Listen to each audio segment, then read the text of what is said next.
Boker Tov, nous revenons sur le verset que nous avons commencé à commenter hier, le premier verset du psaume 97. Hachem Malach Tagel Haaretz, Hachem Malach, lorsque le monde entier reconnaîtra que Hachem a toujours régné, alors à ce moment-là, Tagel Haaretz, la terre exultera, Ismechu Eyim Rabim, et les îles nombreuses se réjouiront.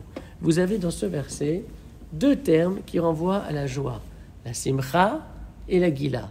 Tagel et Ismechu. La Simcha et la Gila renvoient à deux types différents de Simcha, de joie. En effet, le Rav Amalbim explique que la Simcha correspond au sentiment de joie qui s'exprime pour un événement qui se poursuit dans le temps, alors que la Gila se réfère au sentiment de joie qui s'exprime pour un événement nouveau.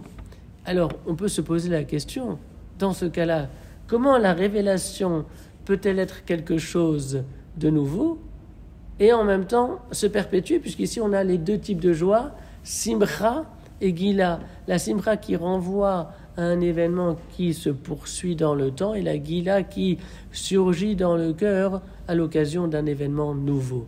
C'est qu'en réalité, bien sûr, il n'y a pas là de contradiction, puisque le sujet de cette Simcha et l'objet de cette Gila, c'est Dieu. C'est-à-dire que la révélation divine, elle est permanente, elle est systématique. Néanmoins, elle se manifeste, se dévoile uniquement à certains moments. Et c'est précisément la raison pour laquelle la terre est en lien avec Gila et les îles nombreuses avec Simcha. Pourquoi cela ? Iyim, ce sont les îles. Et Rabbi Baruch de Medzibotz, qui était le petit-fils de Rabbi Israël Baal Shem Tov, va expliquer quelque chose de très joli.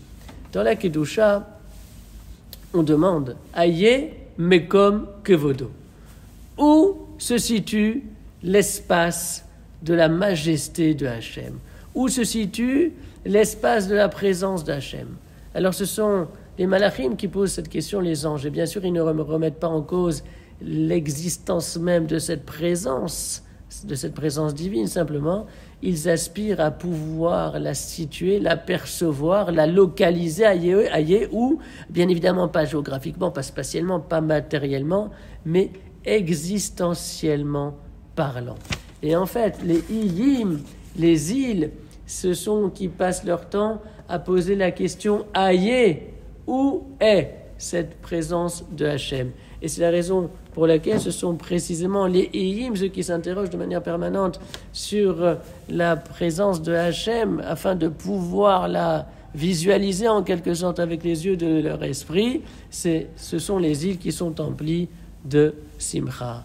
Et d'ailleurs, on retrouvera la même idée dans le verset du psaume précédent, où il était dit que les cieux se réjouissent et la terre exulte. Les cieux sont en rapport avec la Simcha, alors que la terre est en rapport avec la Gila.